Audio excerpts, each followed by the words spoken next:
Bueno, hemos estado a lo largo de estos meses desde nuestra mesa redonda brindando información a todo nuestro pueblo del combate del país frente a la COVID-19, de la estrategia económica y social adoptada, y hoy tenemos el placer y la oportunidad de que nos estén acompañando el presidente de la República y el primer ministro para ampliar esta información y para dar análisis de la situación que está viviendo el país en estas circunstancias. Me gustaría, presidente, entonces comenzar esta mesa redonda situándonos en el momento en el que estamos.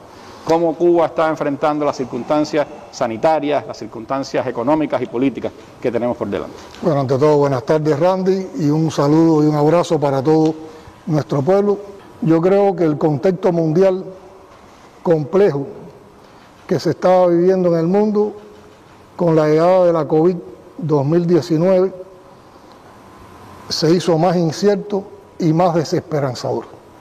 Y en medio de ese contexto, con estas características, nosotros también hemos tenido una realidad nacional sumamente desafiante que ha tenido que enfrentar pandemia, ha tenido que enfrentar el escalonamiento de las medidas y de la agresividad del bloqueo de los Estados Unidos contra Cuba, y por otra parte está el empeño que tenemos en avanzar en el cumplimiento de los acuerdos del Congreso del Partido y por lo tanto de la estrategia económica y social que aquí presentamos en una ocasión. Es por eso que nuestro pueblo, que ha sido un principal protagonista y un beneficiario principal también de lo que se ha venido haciendo, de lo que se ha venido viviendo, de la manera en que se ha venido actuando, conoce que hay tres frentes de trabajo que en estos momentos abordamos entre todos. Uno es el enfrentamiento a la pandemia, el otro es el enfrentamiento de la resistencia y la denuncia del bloqueo, de la agudización del bloqueo y de la persecución financiera, y el otro frente es la implementación de los acuerdos del Congreso del Partido, que en una manera más sintética hoy los tenemos concentrados en la estrategia económica y social. Hoy, cuando evaluamos resultados, podemos tener insatisfacciones, podemos tener elementos de valoración críticos hacia determinadas problemáticas, hacia determinadas ineficiencias, pero yo creo que también podemos hablar y compartir resultados y además plantearnos nuevas metas en distintos escenarios. Y uno de esos primeros escenarios a los cuales nos queremos referir en el día de hoy es precisamente al enfrentamiento a la COVID-19. Para todos está claro que la estrategia cubana de enfrentamiento a la COVID, que ha sido una estrategia concebida con la experiencia de la revolución en materia de salud, con la experiencia que hemos adquirido también por la participación de nuestros colaboradores de la salud en otros confines del mundo, por el aporte de la comunidad científica cubana y por el trabajo mancomunado entre las organizaciones de masa y políticas del pueblo en sentido general y de nuestro sistema de salud, ha sido una estrategia eficaz y ha sido una estrategia con resultados. Y después vamos a hablar de datos que nos comparan con el mundo, que nos comparan con América Latina y con los cuales podemos corroborar esta afirmación. Hay que decir también que todos los elementos de diagnóstico que explicamos en una ocasión aquí cuando se presentó por primera vez el plan de enfrentamiento a la COVID se han cumplido. O sea, todas las limitaciones que hemos tenido en la economía, todos los fenómenos que hemos estado viviendo y los propios que son parte del comportamiento de la enfermedad. Pero también hay que reconocer la manera en que se ha trabajado. En un primer momento, cuando no conocíamos casi la enfermedad, cuando disponíamos de pocos datos, los que en aquel momento estaban disponibles a nivel internacional, fuimos planteándonos estrategias, y yo creo que esas estrategias en un primer momento, aprendiendo a enfrentar la enfermedad, nos llevaron a sobrepasar el pico que tuvo la enfermedad en aquel momento, que fue alrededor del mes de abril. Posteriormente llegamos a una situación de estabilidad, pero ya los modelos matemáticos que veníamos trabajando habían anunciado la posibilidad de un rebrote alrededor de agosto, alrededor de septiembre, otros eran más conservadores y lo planteaban en septiembre o octubre. Y ese rebrote se produjo. Y hoy estamos en momentos en que el rebrote, ya llevamos 2 o 3 días donde el nivel de alta supera los casos diarios, donde La Habana ya ha venido a estar más controlada, vamos superando la situación que se presentaba en Ciudad Ávila, vamos controlando la situación también de Santi Espíritu. Hay un grupo de provincias que han vivido durante varios meses sin reportar casos o casos mínimos. Entonces es el momento también de pensar que tenemos que actualizarnos, que tuvimos una etapa donde tuvimos que trabajar en un enfrentamiento sin conocer la enfermedad. Después avanzamos con un conocimiento, con una enseñanza, con un aprendizaje. Hicimos más robustos nuestros protocolos,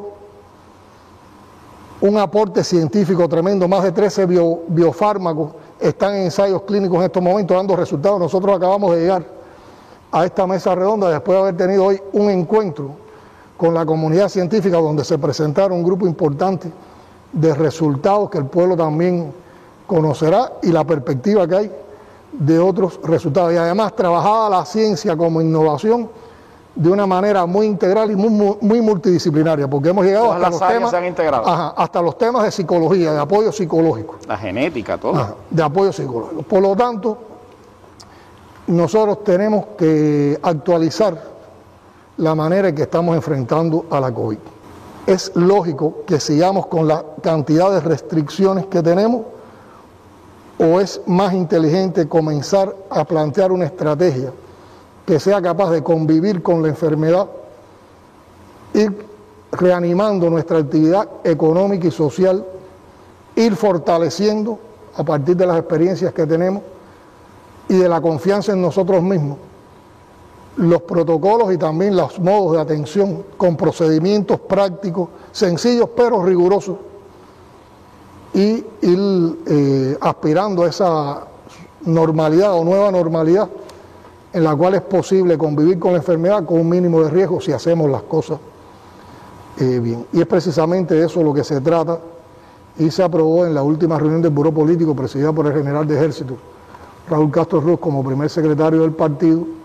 Se aprobó esa actualización o ese perfeccionamiento en la estrategia de enfrentamiento a la COVID-19, que tiene 2 elementos esenciales que Marrero los va a explicar con más detalle y con más profundidad. Por una parte, define bien las medidas para cada etapa, y por otra parte define conceptualmente qué es la nueva normalidad, e incorpora un código de vida, un modo de hacer las cosas, cómo debemos nosotros actuar, cómo debemos convivir para evitar el mayor riesgo posible.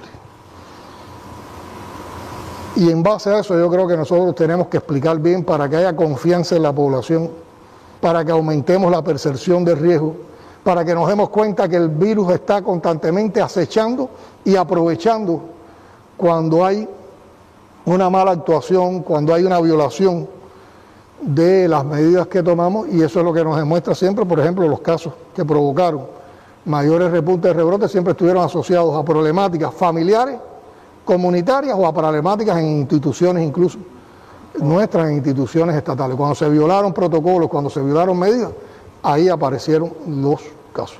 Y que vayamos a un momento donde haya más participación, que es mucho pedir porque hemos tenido mucha participación del pueblo, pero también con una responsabilidad más compartida entre los esfuerzos del gobierno, del sistema de salud, de las instituciones, de las organizaciones y demás, y la responsabilidad individual, la responsabilidad familiar, la responsabilidad colectiva, la responsabilidad social. ¿En dónde? En las escuelas, en los centros educacionales, en la fábrica, en la comunidad, en los lugares públicos, en los lugares donde se acude, en las propias tiendas. Y ahí debemos llevar sobre todo cómo debemos comportarnos, cómo debemos actuar y qué cosas debemos mantener como hábitos de vida. Otros de los resultados que yo creo que confirman que podemos trabajar con esos conceptos y que podemos apoyar esos conceptos es que en el caso de nuestro país se han atendido en estos 7 meses el 100% de los casos confirmados y el 100% de los contactos de esos casos confirmados. Caso único en el mundo. Caso único en el mundo. No han colapsado nunca nuestras unidades de cuidados intensivos. Y ninguna muerte se ha producido, como ha ocurrido en otras partes del mundo, por el colapso de las unidades de cuidados intensivos. No se reportan niños embarazadas ni trabajadores de la salud fallecidos en Cuba. Lamentablemente tenemos que reconocer el fallecimiento de 3 colaboradores de la salud, no de las brigadas que estaban ya colaborando en otros países, que contrajeron la enfermedad en el desempeño de su trabajo, de su colaboración. En el país, ningún médico, ningún personal de la salud ha fallecido. Esto es otra cosa que distinguió el comportamiento de la pandemia en el mundo, cuando se empezó a enfermar masivamente el personal de la salud, y eso aumentó la crisis de las unidades de cuidados intensivos. Se han desarrollado más de 700 investigaciones y 16 ensayos clínicos en ejecución con el uso de 13 bioproductos. O sea, la ciencia ha estado aportando de manera decisiva. Hemos compartido, y hay 52 brigadas de colaboración médica en otros confines del mundo, y las brigadas que estaban ya cumpliendo misión internacionalista también en cada país se han incorporado al trabajo de enfrentamiento a la pandemia. Y podemos asegurar además que tenemos un comportamiento muy robusto de los protocolos que han estado desarrollando nuestros expertos y nuestros científicos. Y es por eso que ahora lo que estamos planteando es ir a esa nueva estrategia, o sea, a la actualización de la que hoy tenemos, al perfeccionamiento, tomando en cuenta que la pandemia nos cuesta y ha sido un alto costo y un alto impacto en el presupuesto por la cantidad de gastos sociales que tenemos. Claro, nosotros hemos trabajado con un principio que es innegociable, que lo primero, el principal tesoro del país es la vida de nosotros. Y siempre estábamos conscientes que era necesario controlar la curva de la pandemia, aplanarla para entonces, superado ese rebrote, ir reactivando nuestra vida económica y nuestra vida social en todo lo posible.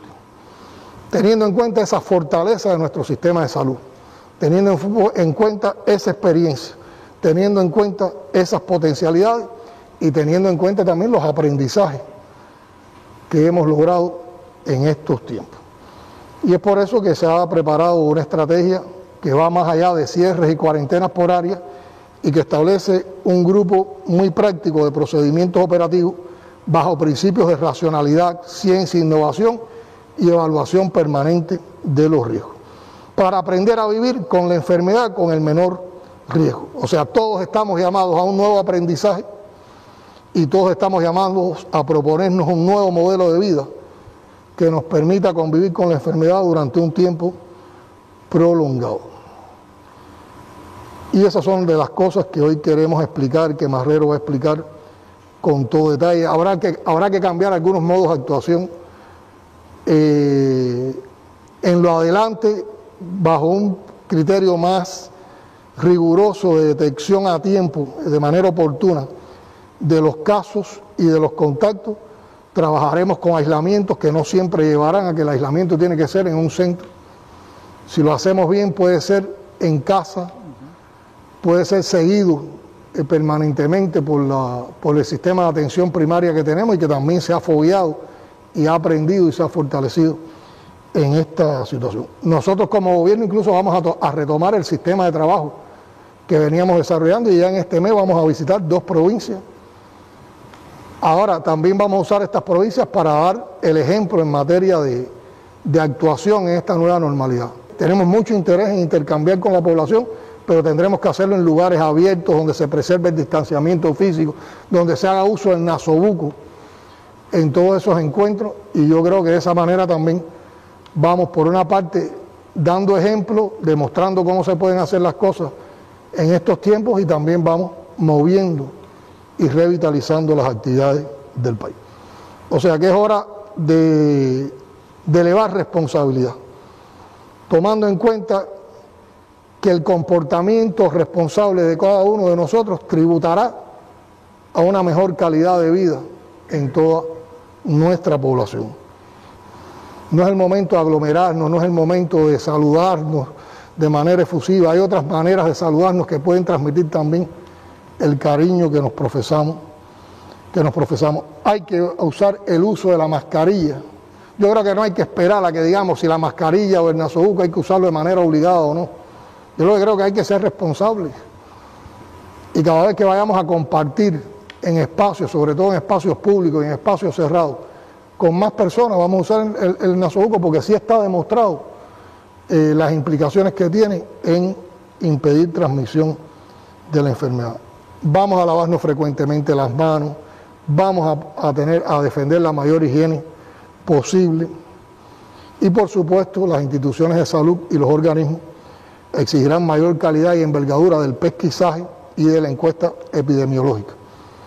Debemos evitar espacios cerrados, debemos evitar multitudes y hay que facilitar todo lo que nos ayude a cuidarnos los unos a los otros, sea el teletrabajo, sea el comercio electrónico, el empleo prioritario de espacios abiertos y prohibirnos nosotros mismos todo lo que pueda provocar un contagio. Yo creo que esa es la mentalidad con la cual y la actitud con la cual tenemos que trabajar. El segundo escenario al que yo me quería referir es el tema de la situación mundial y el bloqueo. Para todos va quedando claro que la política agresiva y guerrerista del imperio, su desprecio absoluto por el multilateralismo y su insensata carrera armamentista hoy son la principal amenaza al anhelado derecho de la humanidad de vivir en paz, justicia, seguridad y libertad. Y que esa agresividad y esa brutalidad en la política del imperial se manifiesta en Cuba con la actual administración norteamericana en una elevación de la retórica anticubana a niveles solo comparables a los del momento de la Guerra Fría y con acciones de persecución financiera y comercial como parte del bloqueo. A eso se suman campañas de descrédito a la revolución y a sus principales dirigentes que apuntan a quebrar la unidad, intoxicando todos los espacios en los que trabajamos por enfrentar y resolver los problemas sociales y económicos y también los prejuicios que todavía no ha superado nuestra sociedad y por eso tratan de dividirnos en temas como el racismo, la violencia contra la mujer, el propio tema de reconocimiento a la comunidad LGBTI y más. En todas esas cosas están montados, o sea, todos esos temas están dirigidos hoy los principales programas agresivos en materia de comunicación y descrédito. Con buen financiamiento, además. Con buen financiamiento. Si ya nosotros podemos decir, y nadie discute, que hay un virtual ejército mercenario viviendo al amparo de una campaña pagada para pagar, por ejemplo, a los que se enfrentan a intelectuales y artistas comprometidos con la revolución o personas que se han negado a atacarla. Se ataca con saña a dirigentes y líderes de opinión que defienden abiertamente la revolución y casi que lo que se promueve es un linchamiento virtual que apela a cualquier recurso por denigrante que resulte para silenciar voces y debilitar liderazgo. Yo siempre cuando hablamos de estas cosas y de esa saña que hay también, de esa inyección perversa que existe en las redes sociales, pienso en algo que siempre me ha explicado Frei Beto. Él dice que no son redes digitales, que no son redes sociales, que más que todo son redes digitales porque muchas veces se comportan incluso de una manera antisocial, agreden contra los principios de la sociedad, se vinculan a escándalos y a eventos realmente antisociales. Y en esta campaña se trata de mostrar o de probar incapacidad administrativa, gubernamental en todo, y se ocultan los avances y progresos de nuestro país. Y se atacan constantemente, y esto es un tema muy importante, es algo que tiene que tener bien identificado nuestro pueblo, se ataca constantemente y se denigra nuestras principales fuentes de ingresos para estrangularnos. La salud, el turismo, las remesas, entre otros. Podría parecer un mal chiste, pero si esto no fuera una realidad verificable, y es que el propósito no es nada oculto, porque están tratando de provocar un estallido social en Cuba como parte de intereses puramente electorales para quedar bien con la mafia anticubana radicada fundamentalmente en Miami. De hecho lo dicen descaradamente en la redes. Lo dicen descaradamente. No se ocultan para decirlo y uno ve cómo lo van manejando en toda la cámara. Ahora, cuando uno piensa en estas cosas, en lo absurdo que es que una gran potencia reaccione así y ese es el tipo de relación que trate de marcar con una pequeña isla, uno dice, bueno, la crueldad y saña con que el gobierno de la más poderosa nación de nuestra época bloquea a un pequeño archipiélago del Caribe, ¿qué es lo que logran de esa nación? Bueno, sencillamente con esto Estados Unidos se demerita, se ridiculiza, se desacredita y se aísla a nivel internacional. Y eso les debía dar vergüenza. Con toda la brutalidad con que han acosado a esta pequeña isla que nunca se ha rendido ni se rendirá, y no han logrado ningún éxito en esa política. Solo han recibido reveses y más reveses. Eso les debía dar vergüenza. El bloqueo sigue escalando, como todos conocemos, acciones punitivas por día. Cada semana se hace pública alguna medida. Recientemente, una compañía de viajes de servicio recibió por los FAC una sanción. Ya por violar regulaciones del bloqueo se han impuesto durante el 2020 fuertes multas a 3 entidades norteamericanas, Wyoming America, Amazon y GGGA. Durante el actual mandato presidencial suman 21 las penalidades de este tipo, con un monto de más de 3.000 millones de dólares, y desde el 2019 hasta la fecha el gobierno de los Estados Unidos ha aplicado 121 medidas punitivas contra Cuba. En menos de 2 años, 121 medidas punitivas contra Cuba. De ellas 54 de bloqueo, 52 de aplicación extraterritorial del bloqueo y el resto de otro tipo de medidas. Por lo tanto, este es otro escenario en el que tenemos que estar bien claros de cuál es la situación que existe y cuál es la posición de nuestro país, de la revolución y, por supuesto, el apoyo de nuestro pueblo. Un tercer escenario es la estrategia económica y social, que, como todos saben, la aprobamos con el objetivo de impulsar todo lo que estaba pendiente de lo aprobado en el Congreso del Partido por implementar, y también para potenciar nuestra economía en una situación de crisis post-COVID. Y el entorno descrito profundiza esa situación económica de hoy, que se caracteriza por menos entrada de ingresos, una contracción del turismo, de las exportaciones, mucha incertidumbre en el abastecimiento del combustible por todo el empeño del gobierno de Estados Unidos de que no llegue combustible a Cuba, contracción de las producciones con lógico efecto en la oferta de bienes y servicios, desabastecimiento en la red del comercio, una inflación reprimida que se ve por las colas, insuficiencias productivas, sobre todo en la producción de alimentos que tenemos, el crecimiento de las afectaciones a los trabajadores en su empleo por las propias restricciones que ha provocado la pandemia. Hemos tenido que introducir una necesaria y no deseable parcial dolarización de la economía. Están presentes también las manifestaciones de delitos e ilegalidades que se han estado enfrentando, la acumulación de problemas estructurales en la economía, los retos de la tarea ordenamiento, que es la tarea, y después hablaremos de ella, que es la tarea que debe llevarnos a la unificación monetaria y cambiaria, que es uno de los acuerdos pendientes de implementación del Congreso.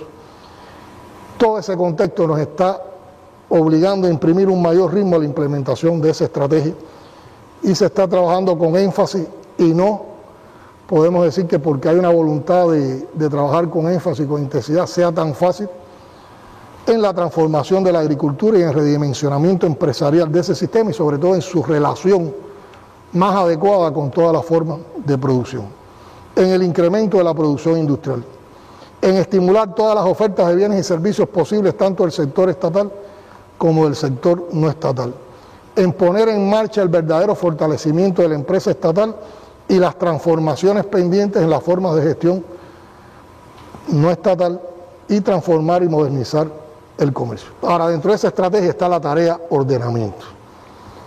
Y este es otro escenario en el cual queremos informar a la población. Esa tarea en estos momentos se encuentra en un momento superior, con definiciones claras de cuáles son los principales componentes de la tarea.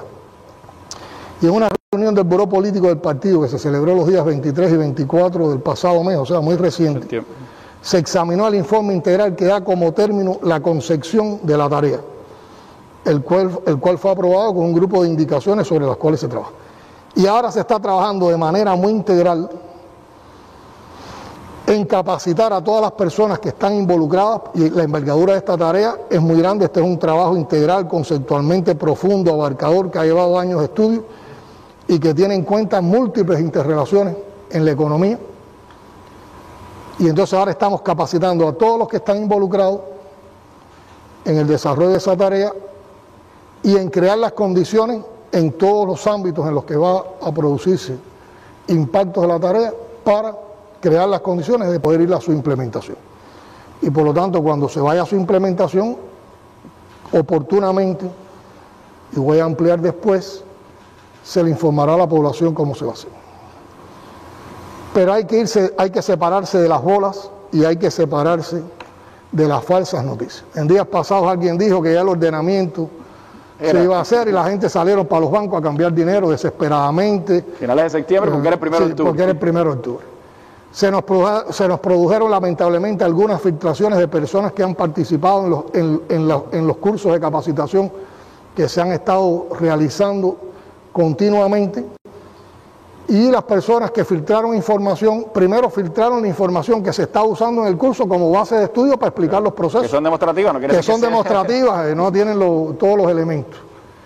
Y por otra parte, mostraron resultados parciales. Si tú presentas los precios y no presentas los incrementos de salario y no analizas la relación precio-salario, estás mutilando la información, estás confundiendo y no estás explicando la verdadera envergadura de esa situación. Sí ratificar con mucha importancia que la unificación monetaria y cambiaria que abarque esta tarea no constituye la solución mágica a nuestros problemas económicos y financieros, pero sí nos debe conducir a la elevación de la productividad del trabajo y a un desempeño más eficiente de las fuerzas productivas. Vamos a hacer unificación monetaria y cambiaria, pero también vamos a suprimir parcialmente subsidios indebidos. Va a desarrollarse esta tarea también con una reforma salarial, con una reforma en las pensiones y con una reforma de precios. Y hay una interrelación entre todos esos aspectos y no se puede evaluar uno por separado del otro. Se ratifica en los conceptos de la tarea de ordenamiento que nuestro socialismo excluye como política la aplicación de terapias de choque a los trabajadores. Por lo tanto, aquí nadie ha quedado desamparado. Y está previsto, si alguien quedara en una situación de vulnerabilidad con la aplicación de la tarea de ordenamiento, la manera en que se le va a apoyar y la manera en que se le va a ayudar. Y ratificamos también aquí responsablemente que se preservan las conquistas fundamentales de la revolución, como son la salud, la educación gratuita, que además están consagradas en nuestra Constitución.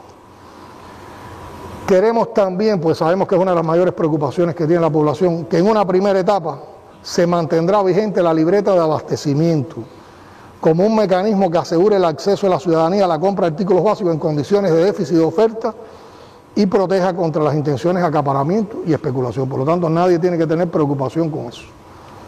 O sea, como mismo hemos trabajado en la etapa de COVID y por la libreta como mecanismo regulador, hemos vendido otras mercancías que no tienen que ver nada con la canasta básica. Y después sí tendremos que ir evolucionando ya cuando nuestros mercados tengan otras situaciones, cuando avance un grupo de relaciones económico-financieras en el país para ir suprimiendo la libreta, pero en una primera etapa se va a mantener.